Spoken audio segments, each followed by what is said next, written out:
Assalamualaikum warahmatullahi wabarakatuh.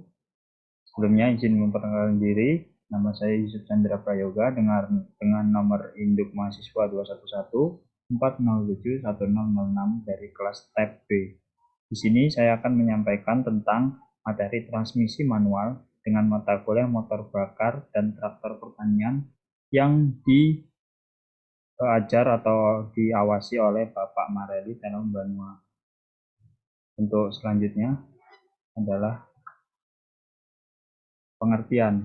Untuk transmisi manual sendiri merupakan transmisi yang menggunakan kopling dalam sistem kerjanya untuk mengatur perpindahan torsi dari mesin menuju transmisi atau memindahkan gigi pada mobil dan motor.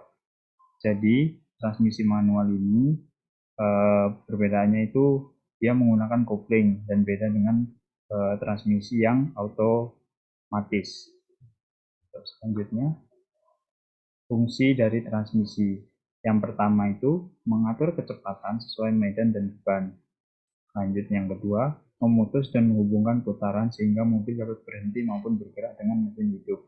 Yang ketiga adalah mengubah arah putaran roda untuk menentukan maju atau mundurnya mobil dalam bergerak.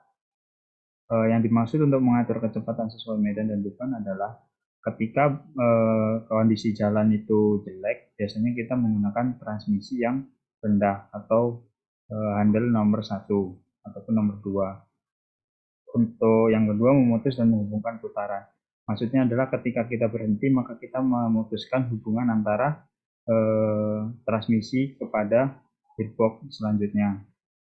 Untuk yang ketiga adalah mengubah arah putaran roda untuk menentukan maju dan mundur. Hal ini hampir sama dengan yang kedua, yaitu menentukan putaran antara roda ini untuk maju ataupun mundur.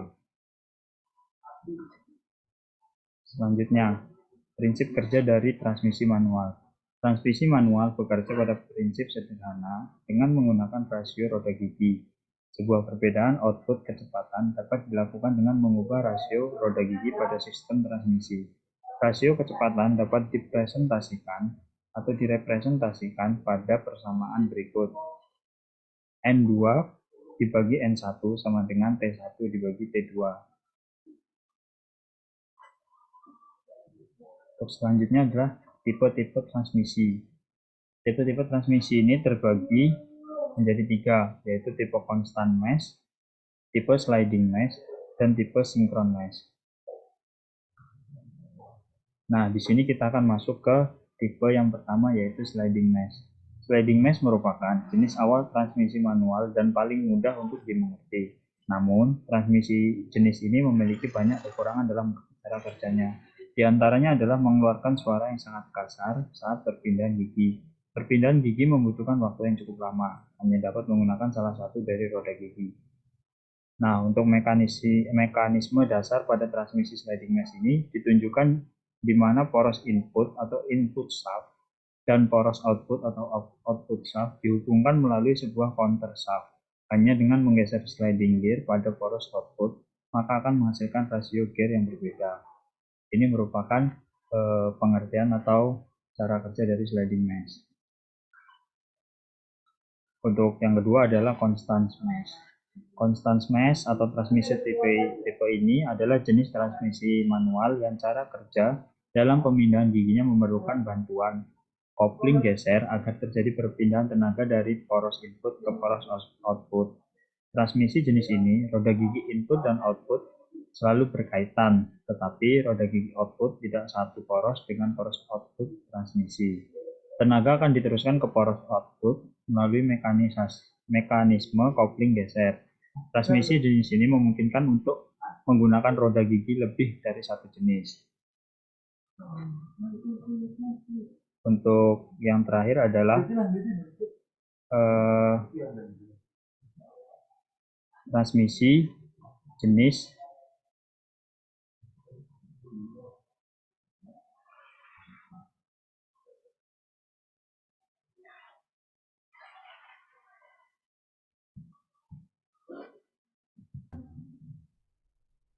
Untuk yang ketiga, itu kita masuk ke synchron mesh. Synchrone merupakan transmisi yang sering digunakan pada kendaraan. Di sini roda gigi selalu dalam rangkaian, namun gear output terhubung dengan poros secara longgar atau terdapat celah atau clearance kecil antara gear output dengan poros.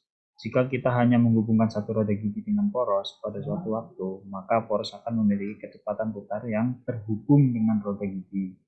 Terdapat beberapa komponen penyusun transmisi sinkron mesh, di antaranya adalah roda gigi sinkron mesh. Roda gigi sinkron mesh ini berfungsi untuk meneruskan tenaga atau putaran dari kopling geser atau synchronizer ke poros output. Yang selanjutnya ada kopling geser sinkron mesh. Menghubungkan roda gigi sinkron mesh dengan synchronizer hub self, roda gigi tingkat. Yang selanjutnya ada pengunci sinkron mesh, mencegah pergantian gigi sebelum putaran shift gain yang sama. Selanjutnya adalah pegas pengunci, memegang pengunci dengan roda gigi sinkron mesh. Selanjutnya ada cincin sinkron mesh, menyesuaikan putaran unit sinkron mesh dengan synchronizer ring, roda gigi tingkat. Nah, di sini juga terdapat perbedaan rasio gear. Yang pertama ada underdrive, direct drive, overdrive, and reverse gear. Untuk yang pertama kita masuk ke underdrive. Underdrive merupakan kondisi di mana gear input lebih kecil daripada gear output sehingga putaran pada poros output lebih rendah daripada poros input. Di sini ada gambar yang menjelaskan tentang underdrive. Selanjutnya adalah direct drive, merupakan kondisi di mana poros output dan input bergerak dengan kecepatan yang sama. Untuk tujuan ini, poros output dan input secara langsung dikoppel menggunakan mekanisme synchronizer comb sleeve, di mana hub dalam keadaan fix dengan poros output ketika sleeve telah terhubung dengan synchronizer head atau gigi synchronize dari poros input, maka keduanya akan terkoppel secara bersama-sama. Selama direct drive, sleeve berada pada posisi gear 3 dan bergerak menuju sisi kiri. Selanjutnya adalah overdrive. Overdrive merupakan kondisi di mana gear input lebih besar daripada gear output. Nah, jadi antara direct drive dan overdrive ini berkebalikan. Kalau yang direct drive tadi gear-nya lebih kecil, yang outputnya lebih kecil. Kalau di overdrive itu gear inputnya lebih besar daripada gear output, sehingga putaran pada poros output lebih tinggi daripada poros input. Gear 5 digunakan untuk menggerakkan poros output dengan kecepatan lebih tinggi daripada poros input. Hal ini tidak seperti pasangan gear yang lain. Pada gear 5, gear yang berada pada poros input lebih kecil daripada gear pada counter shaft. Hal ini dikatakan dalam kondisi overdrive. Dapat dikatakan bahwa terdapat perbedaan besar dalam konfigurasi 5 gear. Output gear dibuat permanen pada poros dan dibuat terhubung sedikit longgar pada counter shaft. Sebagai hasilnya, mekanisme synchronizing shaft sleeve disusun pada counter shaft. Tujuan utama dari susunan ini untuk mengakomodasi mekanisme reserve gear. Pergerakan sleeve diatur oleh sebuah shift stick. Dengan menggunakan mekanisme ini, tidak lebih dari satu sleeve yang akan terhubung dengan gear output. Apabila menghubungkan dua sleeve pada suatu waktu, akan membuat keadaan impossible turning.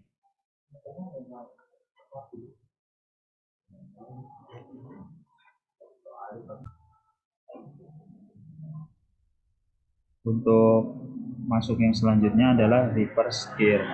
Reverse gear merupakan kondisi di mana mobil digerakkan mundur. Penambahan satu atau lebih gear akan membuat poros output bergerak dengan arah yang berlawanan. Untuk menghubungkan reverse gear, idle gear didorong dan dihubungkan pada kedua gear yang lainnya, sehingga kebutuhan putaran pada poros output dengan arah berlawanan atau reverse direction dapat tercapai dan tidak memiliki mekanisme synchronizer ring. Hal ini berarti putaran gearbox telah terhenti sepenuhnya sebelum menggunakan reverse gear. Dalam kondisi reverse gear, kendaraan akan bergerak dalam kecepatan yang sangat rendah. Hal ini dapat terlihat dari susunan rasio gearnya yang memiliki dua tahap reduksi kecepatan.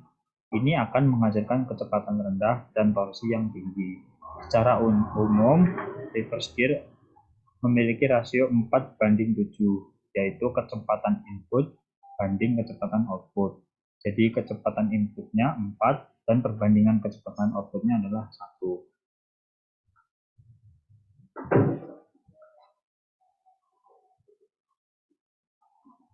Sekian presentasi yang dapat saya sampaikan tentang transmisi manual ini. Semoga apa yang saya sampaikan ini bermanfaat bagi semua yang melihat video saya. Terima kasih banyak. Saya akhiri. Wassalamualaikum warahmatullahi wabarakatuh.